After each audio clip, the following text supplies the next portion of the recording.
ආයිබෝන් ඔයාලා හැමෝටම AI Sinhala ඇකඩමි YouTube නාලිකාවට ඔයාලා හැමෝම සාදරයෙන් පිළිගන්නවා. මේ වෙනකොට ඔයාලා හැමෝම උතින් පාඩම් කරලා උපාධි ගුරු විභාගයට සූදානම්ින් ඉන්නවා. අද ඉඳලා අපි ඉදිරි දින කිහිපෙදී ඔබ ඉගෙනගත් මෙවර විභාගයේ ඉලක්ක ප්‍රශ්න 517 අතර ප්‍රමාණය විස්තරාත්මකව පැහැදිලිව සාකච්ඡා කිරීමට අපි සූදානම් වෙනවා. මේ වැඩසටහන තුලින් අපි බලාපොරොත්තු වන්නේ ඔයගොල්ලෝ ඉගෙනගෙන තියෙන දේ නැවත මතක් කිරීමක් සිදු කිරීමටයි. ඔබට අපගේ සියලුම ඉලක්කගත වැඩසටහන් අවශ්‍ය නම් මේ YouTube channel එක subscribe කර like කර තබා ගන්න. මේ වැඩසටහන් වල PDF file එකක් ඔබට අවශ්‍ය නම් වැඩසටහන අවසානයේදී අපි ඔබ දැනුවත් කරනවා. අපි බලමු අද වැඩසටහන ඔයාලා වෙනුවෙන් මුලින්ම ඔබේ උපාධිය ලබාගත් විශ්වවිද්‍යාල ගැන ප්‍රශ්න 50ක් ගෙනෙන්න. විශ්වවිද්‍යාල ප්‍රතිපාදන කොමිෂන් සභාව එම නැත්නම් UGC විසින් පිළිගත් රාජ්‍ය විශ්වවිද්‍යාල කීයක් තිබේද?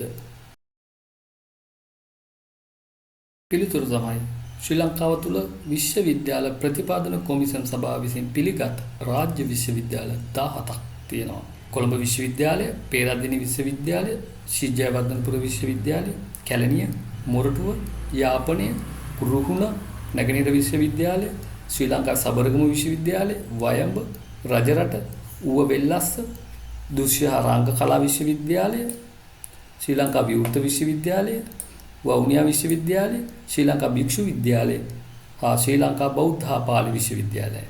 ඒ වගේම තමයි අපි තවත් අලුත් වැඩසටහනක් ඔබට දිරිදී ගෙන එනවා. මේ සියලුම විශ්වවිද්‍යාල පටන්ගත් වර්ෂය, දැනට ඉන්න උපකුලපති, පළවෙනි උපකුලපති, පළවෙනි කුලපති සහ දැනට ඉන්න කුලපති. ඒ වගේ සියලුම දේවල් එකම වීඩියෝ එකකින් එකම ෆයිල් එකක් තුලින් ඔබ වෙත ගෙනීමට අපි සූදානම් වෙනවා. දෙවන ප්‍රශ්නය. ශ්‍රී ලංකාවේ පැරණිතම විශ්වවිද්‍යාලය ලෙස සැලකෙන්නේ කුමන විශ්වවිද්‍යාලයද? ශ්‍රී ලංකාවේ පැරණිම විශ්වවිද්‍යාලය ලෙස සැලකෙන්නේ කොළඹ විශ්වවිද්‍යාලය. 1970 දී ශ්‍රී ලංකා වෛද්‍ය විද්‍යාලය ලෙස මේ මුලින්ම ආරම්භ වුණා. ඒ වගේම තමයි 1921 දී ලංකා විශ්වවිද්‍යාලය ලෙස ඒ ස්ථාපනය කරා.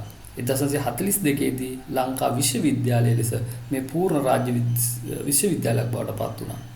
1942 දී පිහිට වූ ලංකා විශ්වවිද්‍යාලය පසුව පේරාදෙණියට ගෙන යාම නිසා පේරාදෙණිය විශ්වවිද්‍යාලයද ලංකාවේ පළමු පූර්ණ නේවාසික විශ්වවිද්‍යාලය ලෙස ඉතිහාසගත වෙනවා. නමුත් මූලාරම්භය අනුව පැරණිතම ආයතනය වන්නේ කොළඹ විශ්වවිද්‍යාලයයි. තුන්වන ප්‍රශ්නය. ශ්‍රී ලංකාවේ පිහිටුවන ලද නවතම ඒ කියන්නේ 17 වන රාජ්‍ය විශ්වවිද්‍යාලය වන්නේ කුමන විශ්වවිද්‍යාලයද? ඒක නම් අපි සියලු දෙනාම හොඳ ආකාරවම දන්නවා. වවුනියාම විශ්වවිද්‍යාලයයි. 2021 අගෝස්තු 1 වෙනි දින සිට ක්‍රියාත්මක වන පරිදි මේ ස්වාධීන රාජ්‍ය විශ්වවිද්‍යාලයක් ලෙස ප්‍රකාශයට පත් කරා. මීට පෙර මේ යාපන විශ්වවිද්‍යාලයට අනුබද්ධ වවුනියා මණ්ඩපය ලෙස ක්‍රියාත්මක වූ අතර පසුව ලංකාවේ 17 වන ජාතික විශ්වවිද්‍යාලය ලෙස උසස් කරනු ලැබුවා. හතරවන ප්‍රශ්නය. ශ්‍රී ලංකාවේ විශ්වවිද්‍යාලයක ප්‍රථම කුලපති වූයේ කවුරුන්ද? සර් ඇන්ඩ්‍රූ කැල්ඩ්කොට් 1942 සිට 1944 දක්වා. එකල සම්ප්‍රදාය වූයේ ලංකාවේ ආණ්ඩුකාරවරයා නිල බලයෙන් විශ්වවිද්‍යාලයේ කුලපතිවරයා වීමයි. පස්වන ප්‍රශ්නය. ශ්‍රී ලංකාවේ විශ්වවිද්‍යාලයක ප්‍රථම උපකුලපති වූයේ කවුරුන්ද? පිළිතුර සර් අයිවර් ජෙනින්ග්ස්. විශ්වවිද්‍යාලයේ දෛනික පරිපාලන හා අධ්‍යාපන කටයුතු මෙහෙයවූ ප්‍රධානයා වූයේ එතුමායි. හයවෙනි ප්‍රශ්නය. ශ්‍රී ලංකාවේ විශ්වවිද්‍යාලයක ප්‍රථම ලාංකික උපකුලපති වූයේ කවුරුන්ද? පිළිතුර සර් නිකල්ස් ආටිගල. ඔහු 1955 වසරේදී මෙම ධූරයට පත්විය. හත්වන ප්‍රශ්නය. ශ්‍රී ලංකාවේ විශ්වවිද්‍යාලයක ප්‍රථම කුලපතිනිය වූයේ කවුරුන්ද? පිළිතුර දේශබන්දු විමලාද සිල්වා මහත්මියයි. පත්වීම 1983 වසරේදී ඇය ශ්‍රී ජයවර්ධනපුර විශ්වවිද්‍යාලයේ කුලපතිනිය ලෙස පත්විය.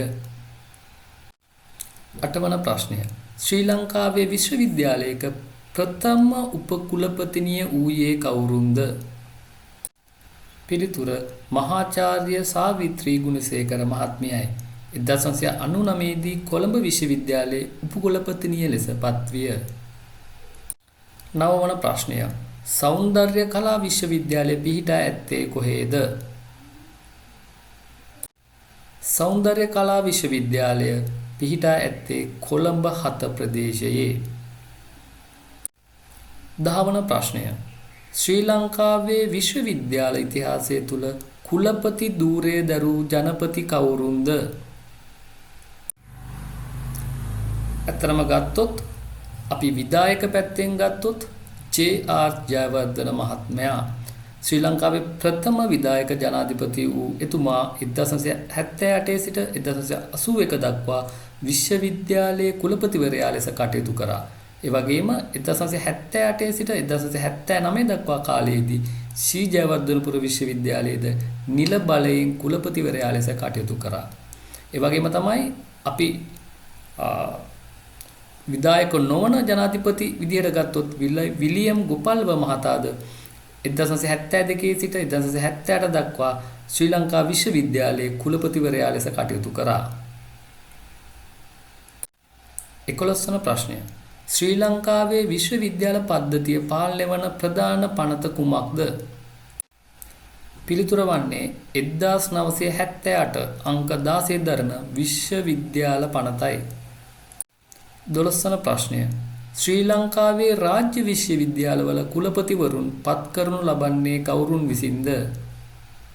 1978 අංක 16 දරන විශ්වවිද්‍යාල පනතට අනුව එක් විශ්වවිද්‍යාලය සඳහා කුලපතිවරයෙකු නම් කිරීමේ බලය ජනාධිපතිවරයාට හිමි වෙනවා.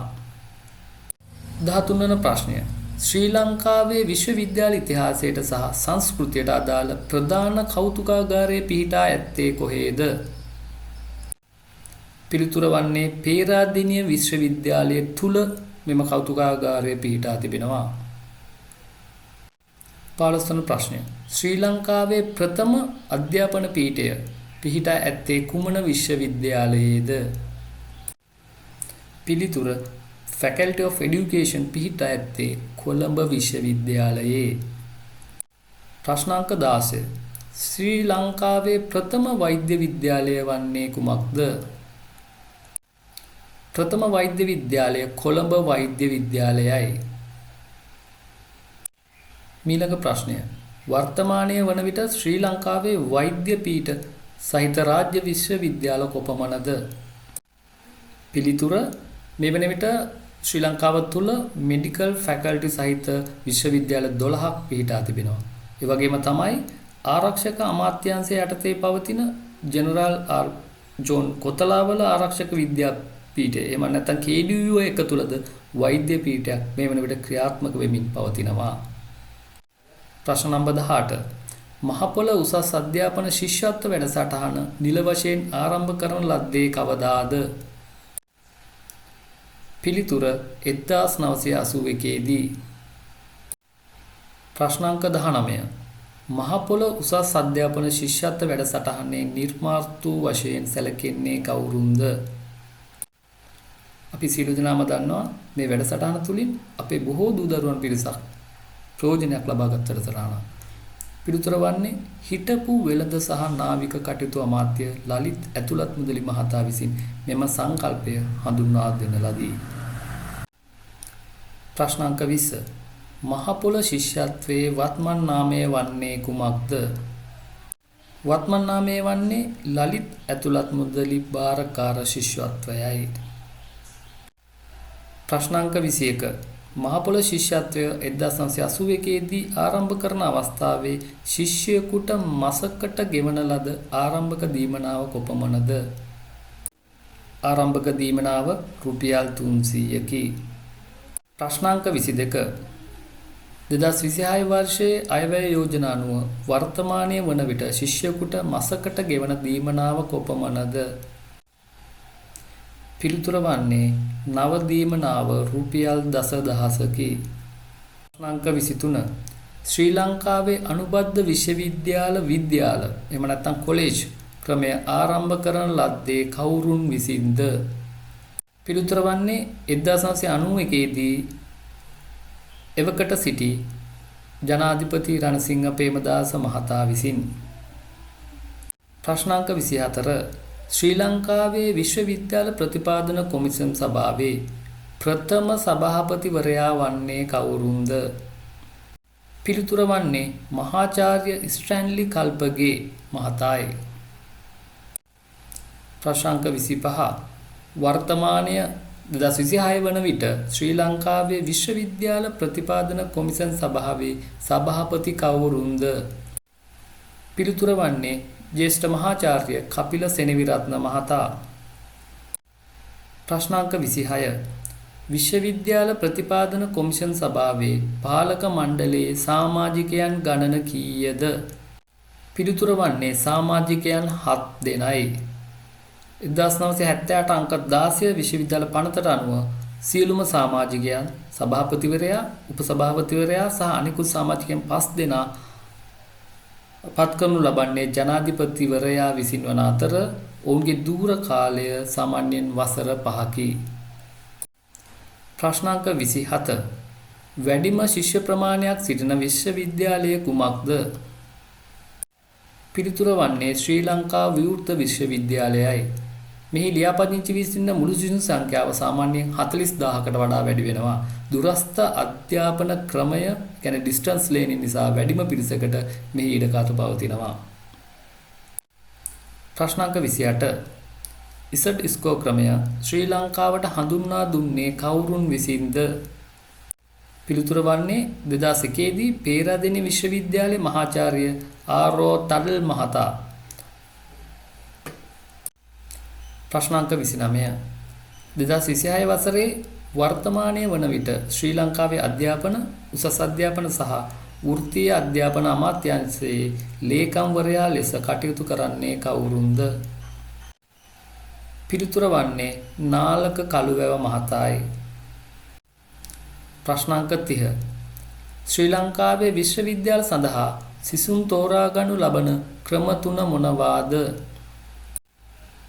පිළිතුර වන්නේ සමස්ත ලංකා කුසලතාවය අනුව 40%යි, දිස්ත්‍රික් කුසලතාවය අනුව 55%යි, අඩු පහසුකම් සහිත දිස්ත්‍රික් වලට 5%යි. මෙන්න මේ ආකාරයට තමයි සිසුවෙකු ශිෂ්‍ය විශ්වවිද්‍යාල සඳහා තෝරා ගනු ලබන්නේ. ප්‍රශ්නාංක 31 රුහුණු විශ්වවිද්‍යාලය ආරම්භ කරන ලද්දේ කවුරුන් විසින්ද? පිළිතුර වන්නේ රොනීද මැල් මහතා. නමුත් සාමාන්‍ය දැනීම සඳහා ඔබ මතක තියාගන්න ඒ වෙනකොට ආචාර්ය නිස්සංක විජේරත්න මහතා එතුමා තමයි එවකට අධ්‍යාපන සහ උසස් අධ්‍යාපන අමාත්‍යවරයා. ඒ වගේම තමයි එවක සිටුපු ජනාධිපති ජේ.ආර්. ජයවර්ධන මහතා. එතුමත් සෑහෙන කාර්යභාරයක් ඉටු කරනවා. ඒ වගේම තමයි මේ විශ්වවිද්‍යාලය තා සුවිශේෂී විශ්වවිද්‍යාලයක්. මෙහි ලෝක ප්‍රකට වාස්තු විද්‍යාඥයෙකුණක ජෙෆ්රි බාවා එතුමා විසින් තමයි මේ සියලුම අලංකරණ ගොඩනැගිලි නිර්මාණ කටයුතු කරලා තියෙන්නේ. ඒ වගේම තමයි මහාචාර්ය මර්වින් W. තේනබදු මහතා තමයි මේ පළවෙනි අධ්‍යක්ෂකවරයා වශයෙන් කටයුතු කරේ. ප්‍රශ්නාංක 32 භූමි ප්‍රමාණය අනුව ශ්‍රී ලංකාවේ විශාලතම විශ්වවිද්‍යාලය වන්නේ කුමන විශ්වවිද්‍යාලයද? පිළිතුර වන්නේ පේරාදෙණිය විශ්වවිද්‍යාලයයි. දල වශයෙන් හෙක්ටයාර් 700ක් පමණ. ඒ කියන්නේ අක්කර වලින් 1700කට වැඩි ප්‍රමාණයක් මෙහි පවතිනවා. ප්‍රශ්නාංක 33 ශ්‍රී ලංකාවේ විශ්වවිද්‍යාල පද්ධතිය තුල ඇති විශාලතම ශ්‍රවණාගාරය පිහිටා ඇත්තේ කුමන විශ්වවිද්‍යාලයේද? පිළිතුර වන්නේ රුහුණු විශ්වවිද්‍යාලයේ. එය නම් කර තිබෙන්නේ රවින්ද්‍රනාත් tagore අනුස්මරණ ශ්‍රවණාගාරය ලෙසයි. ප්‍රශ්නාංක 34 ආතර් ශ්‍රී ක්ලාක් මහතා කුලපති ධූරයේ දැරුවේ කුමන විශ්වවිද්‍යාලයේද? පිළිතුර වන්නේ මොරටුව විශ්වවිද්‍යාලයේ. ඔහු 1979 සිට 2002 දක්වා වසර 23ක දීර්ඝ කාලයක් මොරටුව විශ්වවිද්‍යාලයේ කුලපතිවරයා ලෙස කටයුතු කළා. ප්‍රශ්නාංක 35 අන්තර් විශ්වවිද්‍යාලීය ශිෂ්‍ය බල මණ්ඩලය හෙවත් අන්තරේ ප්‍රධාන මූලස්ථානයේ පිහිටා ඇත්තේ කොහේද? පිළිතුර වන්නේ ජයවර්ධනපුර විශ්වවිද්‍යාලය කේන්ද්‍ර කරගනිමින් මේ පරිපාලන කටයුතු සිදු කරමින් පවතිනවා. ප්‍රශ්නාංක 36 NSBM හරිත විශ්වවිද්‍යාලය පිහිටා ඇත්තේ කොහේද? පිළිතුර වන්නේ හෝමාගම ප්‍රදේශයේ. ප්‍රශ්නාංක 37. ශ්‍රී ලංකාවේ රාජ්‍ය විශ්වවිද්‍යාලයකට තේරී පත්වන සිසුන් සඳහා අනිවාර්ය නේවාසික නායකත්ව පුහුණු වැඩසටහන ආරම්භ කරන ලද්දේ කවදාද? පිළිතුර වන්නේ 2011. මේ වන විට මේ తాවකාලිකව නැවතී තිබෙන වැඩසටහනක්. ප්‍රශ්නාංක 38. ඉස්කෝ ක්‍රමය ලොවට හඳුන්වා දුන්නේ කවුරුන් විසින්ද? පිළිතුර වන්නේ කාල්ස් පියර්සන් මහතා විසින්. ප්‍රශ්නාංක 39. ශ්‍රී ලංකා භික්ෂු විශ්වවිද්‍යාලය පිහිටා ඇත්තේ කොහේද? පිළිතුර වන්නේ ශ්‍රී ලංකා භික්ෂු විශ්වවිද්‍යාලය පිහිටා ඇත්තේ අනුරාධපුරයේ. ප්‍රශ්නාංක 40. විශ්වවිද්‍යාලයක කුලපති කාර්යභාරයන් මොනවාද? පිළිතුර වන්නේ කුලපති විශ්වවිද්‍යාලයේ ගෞරවනීය ප්‍රධානියා මොහුයි. සාමාන්‍යයෙන් මේ නාමික තනතුරක් වන අතර උපාධි ප්‍රදානෝත්සවවල මූලාසනය දැරීම සහ උපාධි පිරිනැමීම මොහු අතින් සිදුවේ. ප්‍රශ්නාංක 41. විශ්වවිද්‍යාලයක උපකුලපති කාර්යභාරයන් මොනවාද? පිළිතුර වන්නේ විශ්වවිද්‍යාලයේ විධායක සහ පරිපාලන ප්‍රධානියා මොහුයි. විශ්වවිද්‍යාලයේ දෛනික පාලන කටයුතු, මූල්‍ය කටයුතු සහ අධ්‍යයන කටයුතු මෙහෙයවීමේ සම්පූර්ණ වගකීම පැවරෙන්නේ උපකුලපතිවරයාටයි. ප්‍රශ්නාංක 42. 2026 වසරේ මේ වන විට ශ්‍රී ලංකාවේ අධ්‍යාපන, උසස් අධ්‍යාපන සහ වෘත්තීය අධ්‍යාපන අමාත්‍යවරයා කවුරුන්ද? පිළිතුර වන්නේ අධ්‍යාපන අමාත්‍යවරිය ලෙස කටයුතු කරන්නේ ගරු අග්‍රාමාත්‍ය ආචාර්ය හරිනී අමරසූරිය මහත්මියයි. ප්‍රශ්නාංක 43. ශ්‍රී ලංකාවේ වැඩිම රාජ්‍ය විශ්වවිද්‍යාල සංඛ්‍යාවක් පිහිටා ඇති පළාත කුමක්ද? පිළිතුර වන්නේ බස්නාහිර පළාතයි. ප්‍රශ්නාංක 44. ශ්‍රී ලංකා විවෘත විශ්වවිද්‍යාලය පිහිටවීම පිටුපස සිටි ප්‍රධාන පුරෝගාමියා කවුද? පිළිතුර වන්නේ ආචාර්ය නිස්සංක විජේරත්න මහතා. ප්‍රශ්නාංක 45. ලංකා විශ්වවිද්‍යාලයේ ප්‍රථම සිංහල අධ්‍යාපන විද්‍යා මහාචාර්යවරයා කවුරුන්ද? පිළිතුර වන්නේ මහාචාර්ය ජේ.ඊ. ජයසූරිය මහතා. ප්‍රශ්නාංක 46. ශ්‍රී ලංකා සාගර විශ්වවිද්‍යාලයේ ප්‍රධාන මණ්ඩපය සහ මූලස්ථානය පිහිටා ඇත්තේ කිනම් ස්ථානයකද? පිළිතුර වන්නේ කොළඹ 15 මට්ටක් කුලිය. එම නැත්නම් කාක දූපත ප්‍රදේශයේ. ප්‍රශ්නාංක 47. ශ්‍රී ලංකා සාගර විශ්වවිද්‍යාලය සංවර්ධනය කිරීම සඳහා මූල්‍ය සහ තාක්ෂණික ආධාර ලබා දුන් ප්‍රධාන රට කුමක්ද? පිළිතුර වන්නේ දකුණු කොරියාවයි. ප්‍රශ්නාංක 48. ශ්‍රී ලංකාවේ වත්මන් විභාග කොමසාරිස් ජෙනරාල්වරයා කවුරුන්ද? පිළිතුර වන්නේ AKS ඉද්දිකා කුමාරී ලියනගේ මහත්මියයි. ප්‍රශ්නාංක 49. ශ්‍රී ලංකාවේ ප්‍රථම වරට භාෂා ත්‍රිත්වයෙන්ම උගන්වන ලද හෝ පාඨමාලා ආරම්භ කරන ලද ප්‍රධාන විශ්වවිද්‍යාලය කුමක්ද? පිළිතුර වන්නේ ශ්‍රී ලංකා විවෘත විශ්වවිද්‍යාලයයි. අවසාන ප්‍රශ්නය ප්‍රශ්නාංක 50. ශ්‍රී ලංකාවේ නීති පීඨයක් Faculty of Law හෝ නීති උපාධිය LLB පිරිනමනු ලබන ප්‍රධාන රාජ්‍ය විශ්වවිද්‍යාල ගණන කොපමණද? පිළිතුර වන්නේ ප්‍රධාන රාජ්‍ය විශ්වවිද්‍යාල 4ක් පවතී. කොළඹ විශ්වවිද්‍යාලය ගත්තොත් ශ්‍රී ලංකාවේ පැරණිතම හා ප්‍රධානතම නීති පීඨය පිහිටා ඇත්තේ කොළඹ විශ්වවිද්‍යාලයේ. ඒ වගේම තමයි උතුරු පළාතේ සිසුන් සඳහා නීති පීඨයක් යාපන විශ්වවිද්‍යාලයේ ක්‍රියාත්මක වෙනවා. ඒ වගේම 2019 වසරේදී පේරාදෙණි විශ්වවිද්‍යාලය තුලත් මේ ස්වාධීන නීති පීඨයක් ස්ථාපනය කරා. ඒ වගේම ශ්‍රී ලංකා විවෘත විශ්වවිද්‍යාලයේ නීති පීඨයක් ක්‍රියාත්මක වනවා. එම නීති පීඨය තුලින් රැකියාවල නියුතු අයට සහ අනෙකුත් අයට නීති උපාධිය හැදෑරීමට අවස්ථාව ලබා දී තිබෙනවා. අපි අද ලංකාවේ පවතින ඔයගොල්ලෝ අනිවාර්යෙන් දැනගත යුතු විශ්වවිද්‍යාල හා සම්බන්ධ අනුමාන ප්‍රශ්න 50ක් සාකච්ඡා කරා. අපි හැකි ඉක්මනට දෙවෙනි වීඩියෝවත් ඔබ වෙනුවෙන් අරගෙන එන්නම්. ඒ වගේම ඔයාලා කාට හරි මේ ගැටළු PDF ડોකියුමන්ට් එකක් විදිහට අවශ්‍ය නම් අපට මැසේජ් එකක් දාන්න.